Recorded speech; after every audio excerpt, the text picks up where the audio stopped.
नमस्कार दोस्तों, डेट है आज की 28 फरवरी 2023 और स्वागत है आपका एडिटोरियल डिस्कशन में।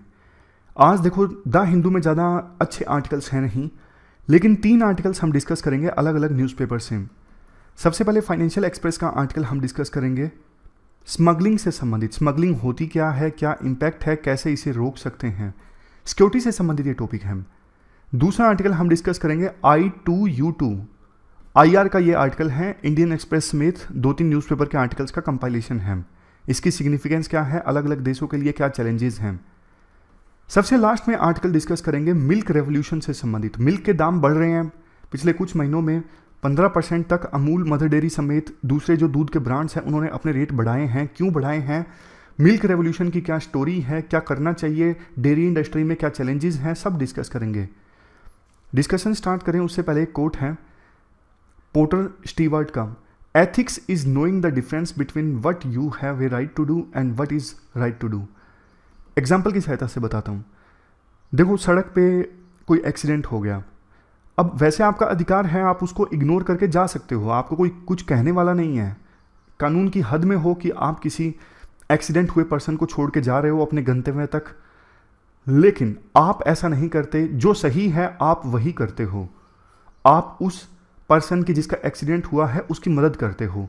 दोनों के बीच में डिफरेंस क्या है, क्या आपका अधिकार है और क्या आपको करना चाहिए। What you have right to do मतलब क्या करने का आपको अधिकार है और क्या किया जाना चाहिए। दोनों के बीच में अगर डिफरेंस आपको पता है ना, वही एथिक्स है। तो ये अच्छी अच्छी लाइंस आप इस्तेमाल कर सकते हो कि स्टडीज में, या फिर एथिक्स की एक्सप्लेनेशन आपको लिखनी है आंसर्स में, वहां पर।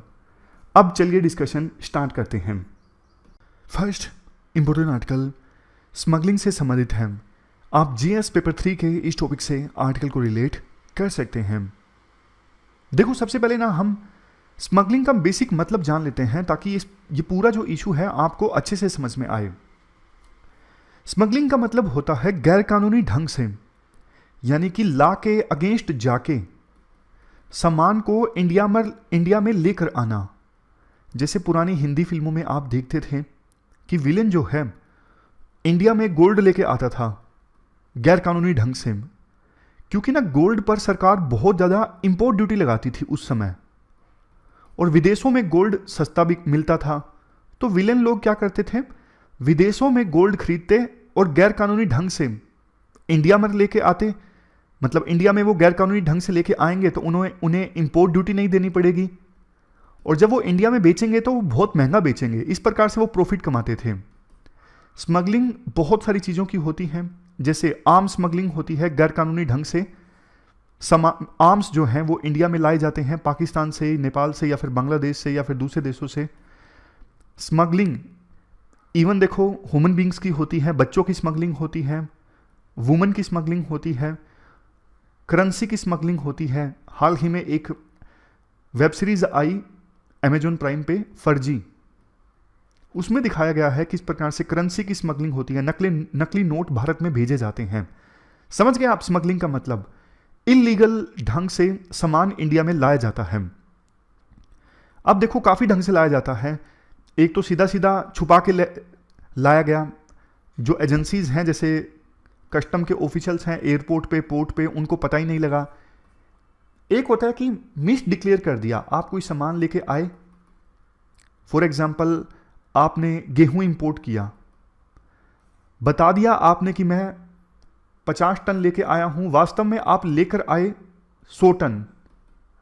आपने मिस डिक्लेयर कर दिया, मतलब जो इंफॉर्मेशन दी ना ऑफिशियल्स को, वो गलत इंफॉर्मेशन दी। इससे भी स्मगलिंग होती है। अब क्वेश्चन उठता है स्मगलिंग से नुकसान क्या होता है। सबसे पहला, इंस्टिगेटिंग क्राइम, इलीगल एक्टिविटी है।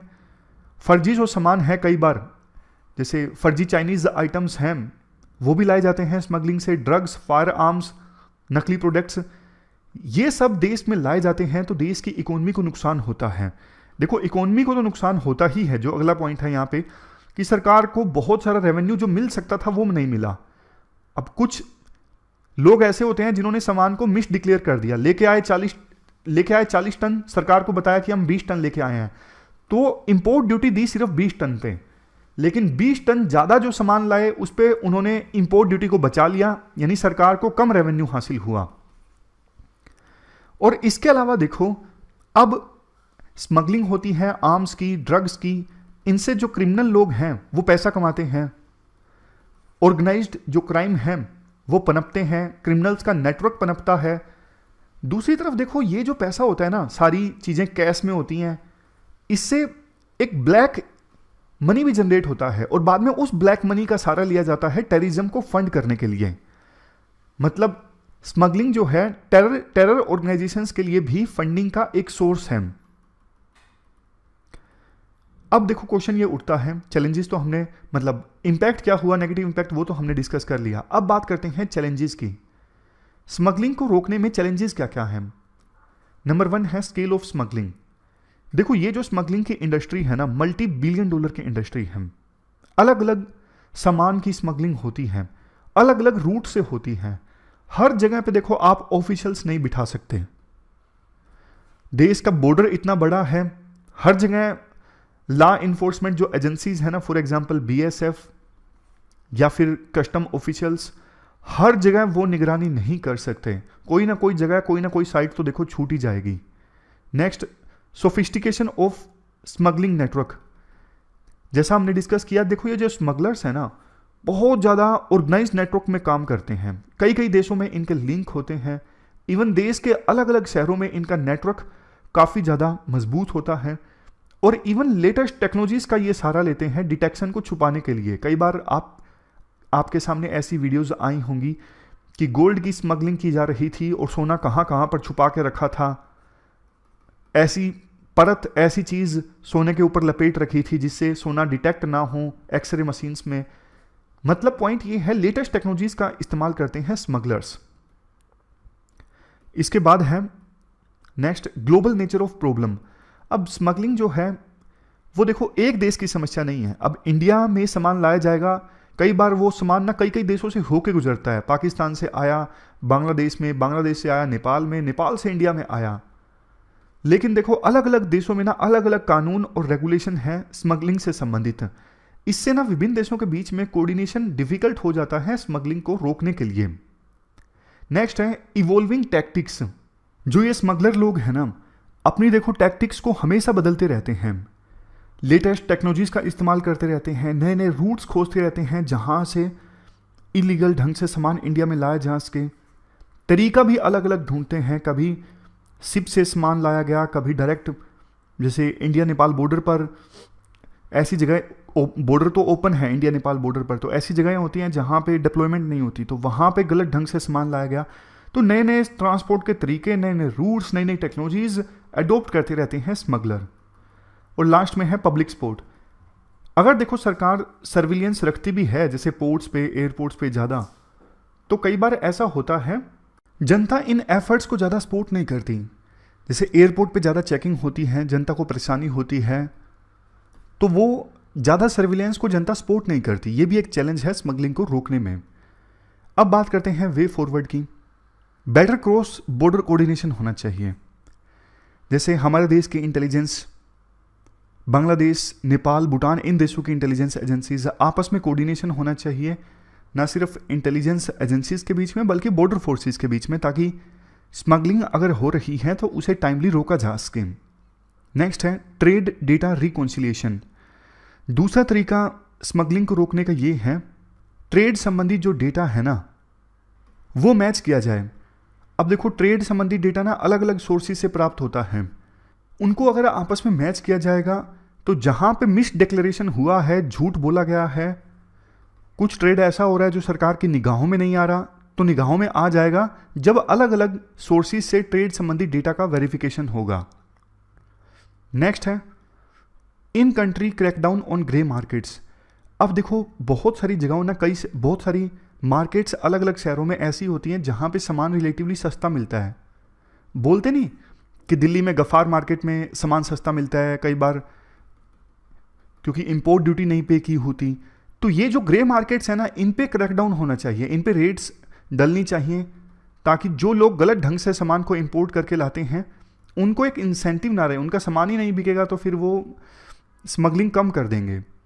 नेक्स्ट है increasing the man power in departments like legal metrology. Legal metrology देखो वो डिपार्टमेंट होता है जैसे सामान को मेजर करने के लिए कितना वेट है, कानून होते हैं, स्टैंडर्ड्स होते हैं, मशीन सही ढंग से काम करनी चाहिए, सही ढंग से वेट दिखाए।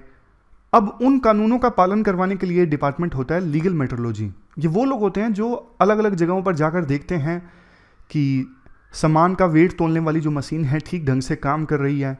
तो इस डिपार्टमेंट में मैन पावर जो है ना वो भी इंक्रीज होनी चाहिए, ताकि अगर कोई गलत ढंग से अपनी कितना वो सामान उसने इंपोर्ट किया है मिस डिक्लेरेशन वो करता है ना, तो उसे पकड़ा जा सके। वहाँ पे मशीनें होंगी तो जल्दी से वो तोला जा सकता है ना सामान। तो ये पूरा आर्टिकल हमने डिस्कस किया स्मगलिंग से संबंधित। अब इसके बाद नेक्स्ट जो आर्टिकल है वो देखो I2U2 की सिग्निफिकेंस से संबंधित है। I2U2 में 4 देश आते हैं, इंडिया, इजराइल, US और UAE। इसे देखो वेस्ट का क्वाड भी कहा गया है। आपको पता है इंडो पैसिफिक रीजन में 4 देश एक साथ आए थे। कौन कौन से? ऑस्ट्रेलिया, US, जापान और इंडिया। इसको बोला गया क्वाड। तो इस इनिशिएटिव को ना I2U2 इसको ना वेस्ट का क्वाड बोला गया है। हालांकि डिफरेंस ये है I2U2 का जो फोकस है ना वो इकोनॉमी पे ज़्यादा है। इस ग्रुप का बनना चारों देशों के लिए इंपॉर्टेंट है, सिग्निफिकेंट है। इजराइल के लिए भी, UAE के लिए भी, US के लिए भी और इंडिया के लिए भी। अभी हम जानेंगे कैसे। सबसे पहले देखो इंडिया के लिए सिग्निफिकेंस जानते हैं। अब इस इनिशिएटिव की सहायता से ना इंडिया के जो रिश्ते हैं वेस्ट एशिया के साथ वो और ज़्यादा मजबूत होते हैं। इसके साथ साथ ना सिर्फ ओवरऑल वेस्ट एशिया के साथ इंडिया के रिश्ते मजबूत होते हैं इस इनिशिएटिव की वजह से, बल्कि बायलैटरल रिलेशंस भी इस ग्रुप के मेंबर कंट्रीज के साथ, जैसे USA के साथ, UAE के साथ, इजराइल के साथ, इन देशों के साथ में बायलैटरल रिलेशन भी मजबूत होते हैं। आज के समय में देखो इंडिया का जो ट्रेड है UAE के साथ में 2022 का डेटा है $73 बिलियन था और UAE इंडिया का 3rd लार्जेस्ट ट्रेडिंग पार्टनर था। UAE इंडिया का 2nd लार्जेस्ट एक्सपोर्ट डेस्टिनेशन है। इतना सारा ट्रेड UAE के साथ होता है, इतना ज़्यादा एक्सपोर्ट UAE के साथ होता है। तो UAE इंडिया के लिए बहुत इंपॉर्टेंट कंट्री है और इस प्रकार का ग्रुप बनना UAE के साथ इंडिया के रिश्तों को और ज़्यादा मजबूत बनाता है। दूसरे देश देख लीजिए इजराइल। इजराइल आज के समय में इंडिया का टॉप सप्लायर है, मतलब डिफेंस इक्विपमेंट्स के मामले में। रशिया और यूक्रेन का युद्ध चल रहा है, बिजी है अपने आप में रशिया, तो इंडिया बहुत सारे डिफेंस इक्विपमेंट्स इजराइल से परचेज कर रहा है। की टेक्नोलॉजी पार्टनर है, मतलब महत्वपूर्ण टेक्नोलॉजी पार्टनर है इजराइल इंडिया का अलग अलग डोमेन्स में, जैसे डिफेंस में, स्पेस में, एग्रीकल्चर में, साइबर सिक्योरिटी में। और USA का तो आपको पता है, USA इंडिया का लार्जेस्ट ट्रेडिंग पार्टनर है, 2nd लार्जेस्ट फॉरेन इन्वेस्टर है। USA से बहुत सी FDI, बहुत सी इन्वेस्टमेंट इंडिया में आती है। 2022 में दोनों देशों के बीच में ट्रेड था $119 बिलियन और टोटल जितनी FDI इंडिया में आई उसमें से 18% तो देखो USA से आई। अब इजराइल की बात करते हैं। इजराइल के लिए ग्रुप क्यों सिग्निफिकेंट है? देखो अब्राहम अकॉर्ड साइन हुआ इजराइल का दूसरे देशों के साथ। जैसे कुछ अरब कंट्रीज के ना रिश्ते इजराइल के साथ बिल्कुल भी अच्छे नहीं हैं पैलेस्टीन के इशू के कारण, काफ़ी समय तक तो बात ही नहीं हुई। लेकिन हाल फिलहाल में ना कुछ देश, फॉर एग्जांपल UAE जैसे जो देश हैं, इन्होंने इजराइल के साथ अपने रिश्ते नॉर्मलाइज कर लिए हैं अब्राहम अकॉर्ड के अकॉर्डिंग। तो ये जो ग्रुप है ना I2U2 इजराइल को एक मौका देता है कि वो एक तरफ अपने पुराने पार्टनर्स US, इंडिया जो इजराइल के पुराने पार्टनर्स हैं उनके साथ रिश्ते मजबूत कर सके, दूसरी तरफ नए पार्टनर फॉर एग्जांपल UAE इनके साथ भी रिश्तों को मजबूत कर सकें। UAE को क्या फायदा है? UAE के अनुसार ये ग्रुप हेल्प करेगा ग्लोबल प्रॉब्लम्स को सोल्व करने में, जैसे security in food, energy, water. UAE देखो इन प्रॉब्लम्स से भली भांति से परिचित है। UAE में कम रेनफॉल होता है, फूड ज़्यादातर इंपोर्ट करता है UAE। तो ये ग्रुप जो है ना इन ग्लोबल प्रॉब्लम्स पर ध्यान देगा और ये ग्रुप एक तरफ वेस्ट एशिया और दूसरी तरफ साउथ एशिया दोनों के बीच में ना ब्रिज का काम करेगा। USA को कैसे फायदा है? USA के लिए तो देखो ये लो हैंगिंग फ्रूट है, मतलब USA के रिश्ते पहले ही सभी देशों के साथ ऑलरेडी अच्छे हैं। चाइनीज फुटप्रिंट, चाइना का जो इन्फ्लुएंस बढ़ रहा है ना हर एक रीजन में, उसको रोकने में इंपॉर्टेंट साबित होगा ये ग्रुप US के लिए I2U2। अभी देखो ये एक रीजनल फोरम है, फोकस इसका इकोनॉमिक कोऑपरेशन पे ज़्यादा है। 6 कोर सेक्टर्स को I2U2 के द्वारा रिकॉग्नाइज किया गया है, आइडेंटिफाई किया गया है, जिस पे ये ग्रुप मिलकर काम करेगा। Water, energy, transportation, space, health, food, last में है फूड सिक्योरिटी। और इनमें भी दो ग्लोबल जो कंसर्न्स है ना जिस पे ज़्यादा ध्यान दिया जाएगा वो है फूड सिक्योरिटी और दूसरी तरफ क्लीन एनर्जी। I2U2 का जो फूड सिक्योरिटी प्रोजेक्ट है ना वो ग्लोबल हंगर क्राइसिस को एड्रेस करने की कोशिश करता है। मतलब इस ग्रुप का एक प्रोजेक्ट है फूड सिक्योरिटी प्रोजेक्ट, जिसमें देखो ये चारों देश मिलकर काम करेंगे। जैसे देखो अमेरिका और यूएस के पास टेक्नोलॉजी है और यूएई के पास में कैपिटल है। यूएस के पास तो वैसे भी पूरे वर्ल्ड में इसका यूएस का दबदबा भी है, और इंडिया के पास लेबर है, जगह है, और ज़्यादा खेती इंडिया में होती है। तो ये जो प्रोजेक्ट है ना इंटीग्रेटेड फूड पार्क इस्टेब्लिश करेगा इंडिया के काफ़ी सारे राज्यों में, जैसे गुजरात में, मध्य प्रदेश में। शुरू में गुजरात और मध्य प्रदेश में इंटीग्रेटेड फूड पार्क इस्टेब्लिश किए जाएंगे, बाद में इन्हें एक्सपेंड किया जाएगा अलग अलग राज्यों में, जैसे तेलंगाना में, आंध्र प्रदेश में और महाराष्ट्र में। ये तो एक ग्लोबल कंसर्न की बात हुई जो कि है फूड सिक्योरिटी। अब दूसरा था clean energy. Renewable energy project establish किया जाएगा इस ग्रुप के द्वारा गुजरात में। I2U2 का ये सेकंड प्रोजेक्ट है, जिसके तहत देखो गुजरात में 300 मेगावाट की hybrid renewable energy facility establish की जाएगी, और यहाँ पर जो फैसिलिटी इस्टेब्लिश होगी उसमें एडवांस बैटरी स्टोरेज टेक्नोलॉजी भी उपलब्ध होगी। आज के समय में देखो यूएई की जो बड़ी बड़ी कंपनी हैं जैसे मजदार हैं, ये इंटरेस्टेड है इंडिया के साथ पार्टनरशिप इस्टेब्लिश करने में, कि इंडिया के साथ रिन्यूएबल एनर्जी के मामले में पार्टनरशिप इस्टेब्लिश की जा सके, नए नए प्रोजेक्ट्स इंडिया में इस्टेब्लिश हो सकें। अब देखो इस ग्रुप में ना काफ़ी सारे पोटेंशियल चैलेंजेस भी हैं। जैसे देखो ईरान के साथ राइवलरी है इजराइल की, यूएस की, बट इंडिया और यूएई के रिश्ते इतने साथ ज़्यादा ख़राब नहीं है ईरान के साथ। तो ये देश जो है इजराइल, यूएस, ये ईरान के साथ दोस्ती तोड़ने पर ज़्यादा फोकस कर सकते हैं, प्रेशर डाल सकते हैं यूएई पर और इंडिया पर। नेक्स्ट है चाइनीज़ प्रेजेंस इन रीजन। अब देखो चाइना की बढ़ती प्रेजेंस इस रीजन में इंडिया के लिए चिंता का कारण है, यूएस के लिए चिंता का कारण है।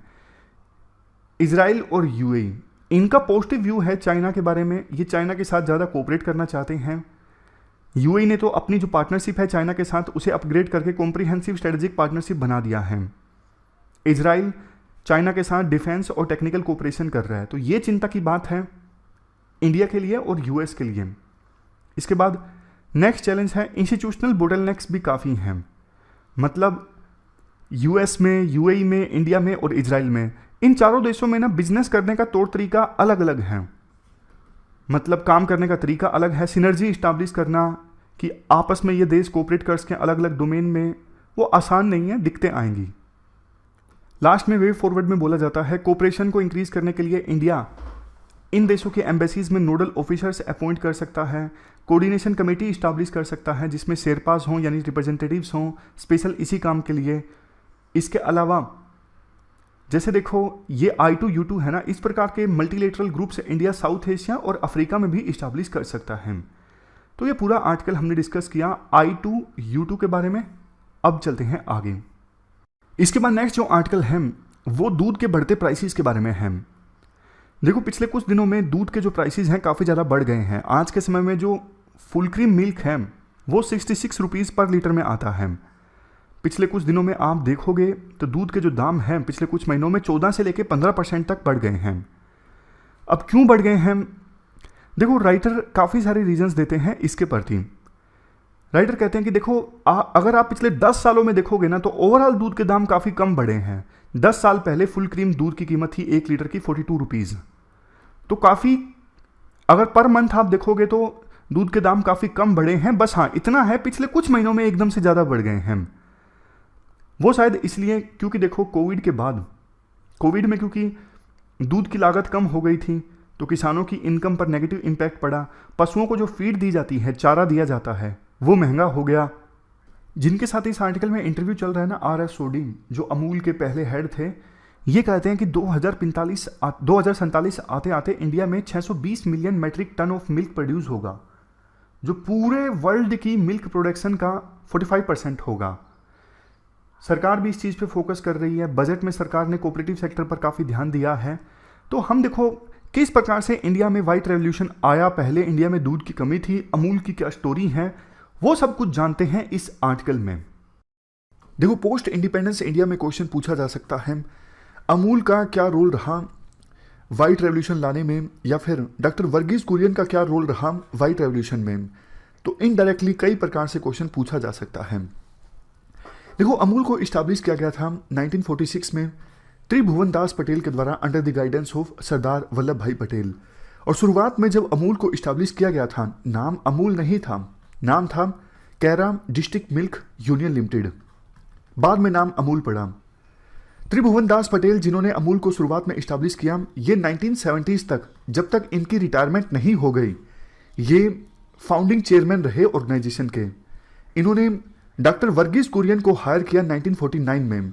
शुरुआत में डॉक्टर वर्गीज कुरियन ने अमूल के टेक्निकल और मार्केटिंग एफर्ट्स को गाइड किया, यानी टेक्निकल फील्ड में क्या होना चाहिए, मार्केटिंग कैसी होनी चाहिए, इन सब क्षेत्रों में अपनी गाइडेंस प्रोवाइड की गई डॉक्टर वर्गीज कुरियन के द्वारा।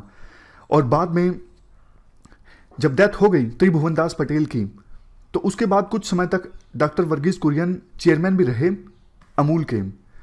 कुरियन ने Gujarat cooperative milk marketing federation limited को इस्टेब्लिश किया, मतलब ये फाउंडर चेयरमैन थे इस फेडरेशन के। 30 सालों तक 1973 में ये Gujarat cooperative milk marketing federation limited establish हुई थी और 2006 तक ये चेयरमैन रहे इस ऑर्गेनाइजेशन के। इस ऑर्गेनाइजेशन को क्रेडिट जाता है अमूल की मार्केटिंग के लिए। आज देखो अमूल के जो प्रोडक्ट्स हैं वो विदेशों में भी बिकते हैं, तो इसका श्रेय जाता है इस फेडरेशन को, Gujarat cooperative milk marketing federation limited. Amul ने देखो स्टार्टिंग में 2 डेयरी कोऑपरेटिव सोसाइटीज के साथ शुरुआत की थी। शुरुआत में एक दिन में 247 लीटर मिल्क को प्रोक्योर किया जाता था। मकसद यही था किसानों से डायरेक्टली मिल्क को प्रोक्योर करना और इसके लिए उनको उचित दाम देना based on the quality of milk.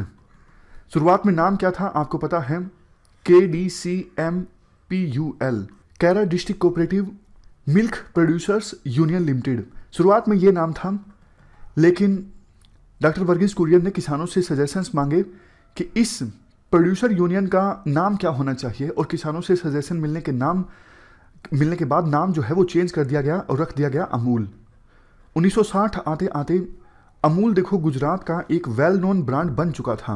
उसके बाद 1964 में प्रधानमंत्री लाल बहादुर शास्त्री ने डॉक्टर वर्गीज कुरियन के काम से इंप्रेस होकर उन्हें कहा कि आप अमूल के मॉडल को पूरे देश में अब रेप्लिकेट कीजिए।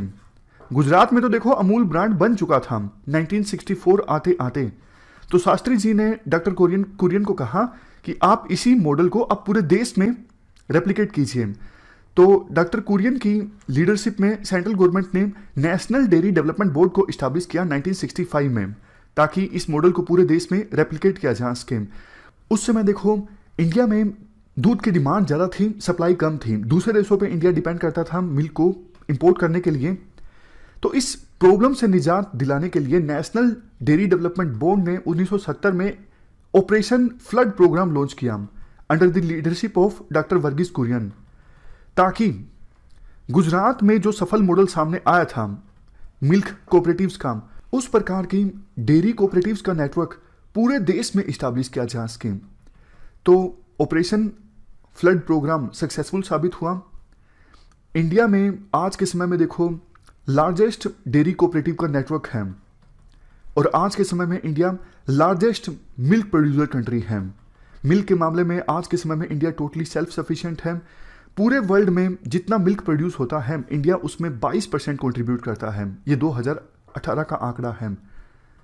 डॉक्टर वर्गीज कुरियन की लीडरशिप में Gujarat cooperative milk marketing federation को इस्टेब्लिश किया गया था 1973 में, ताकि अमूल के जो प्रोडक्ट्स हैं उनकी मार्केटिंग की जा सके, उनको बेचा जा सके। इसके साथ साथ इरमा यानी इंस्टीट्यूट ऑफ रूरल मैनेजमेंट आनंद ये इस्टेब्लिश किया गया था 1979 में, ताकि प्रोफेशनल मैनेजर्स को प्रोड्यूस किया जा सके। देखो डॉक्टर कुरियन के जो एफर्ट्स थे वो बहुत ज़्यादा इंपॉर्टेंट थे डेयरी सेक्टर के लिए, और इससे हमारी इकोनॉमी को भी काफ़ी फ़ायदा हुआ। रूरल एरियाज़ में बहुत सारे लोगों को एम्प्लॉयमेंट मिला। रूरल पॉवर्टी इससे कम हुई क्योंकि रूरल हाउस होल्ड्स का इनकम लेवल बढ़ा।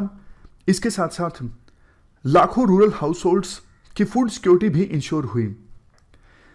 और इससे देखो लाइव स्टॉक सेक्टर को भी बहुत ज़्यादा फायदा पहुंचा। लाइव स्टॉक सेक्टर मतलब पशुपालन।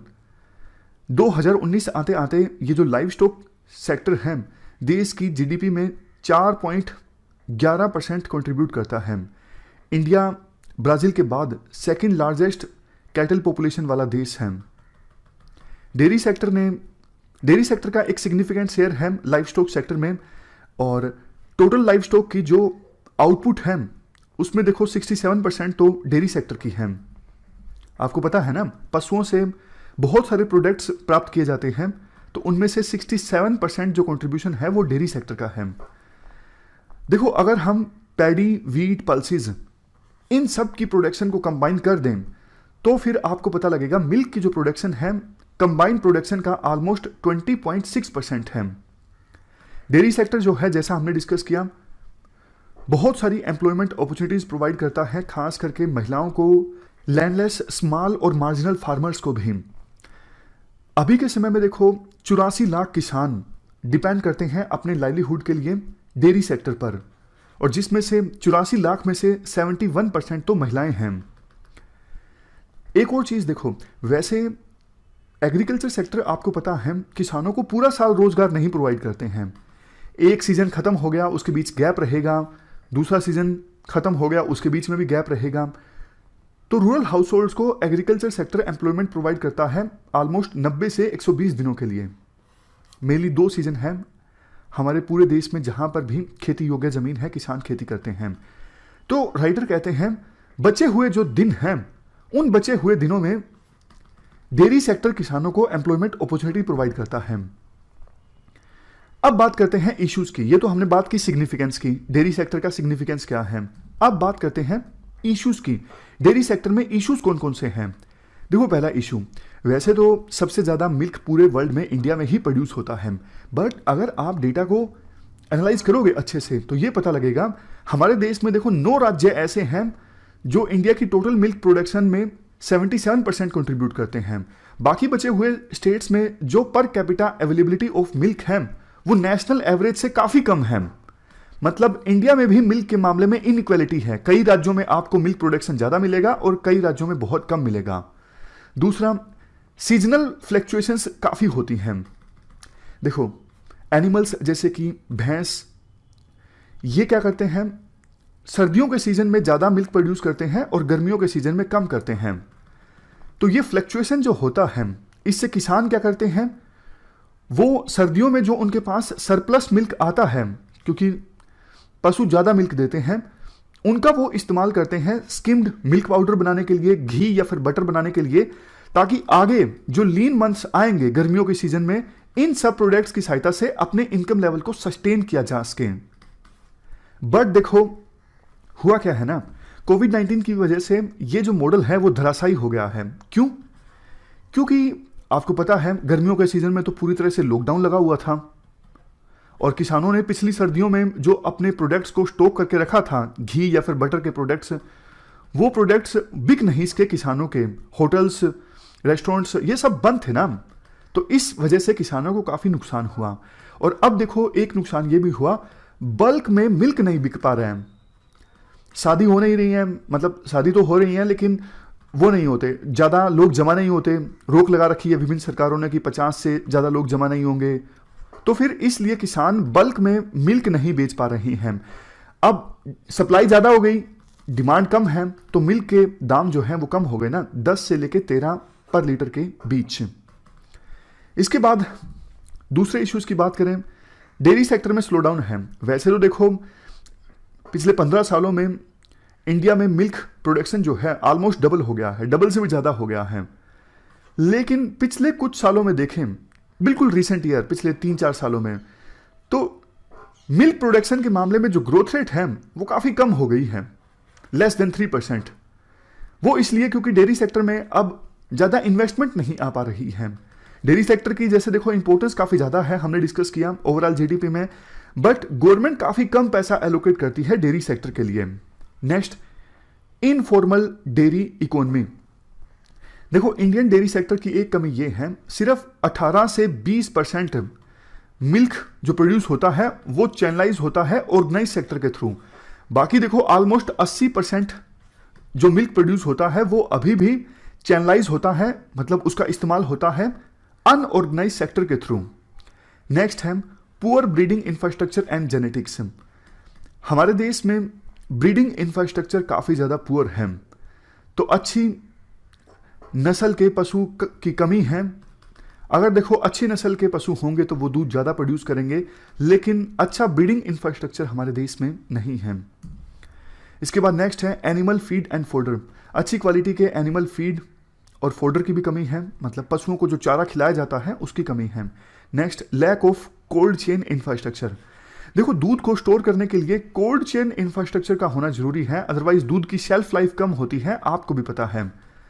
तो कई बार किसानों को देखो डिस्ट्रेस में अपना दूध बेचना ही पड़ता है औने पौने दामों में, क्योंकि इंफ्रास्ट्रक्चर तो है नहीं, उनको पता है नहीं बेचेंगे तो खराब हो जाएगा। तो इसलिए कोल्ड चेन इंफ्रास्ट्रक्चर का मजबूत होना जरूरी है डेयरी सेक्टर के प्रोडक्ट्स को स्टोर करके रखने के लिए। और देखो सिर्फ इंफ्रास्ट्रक्चर से काम नहीं चलेगा, बिजली भी तो होनी चाहिए ना। कई गांव में तो बिजली भी नहीं आती, बहुत कम समय के लिए बिजली रहती है।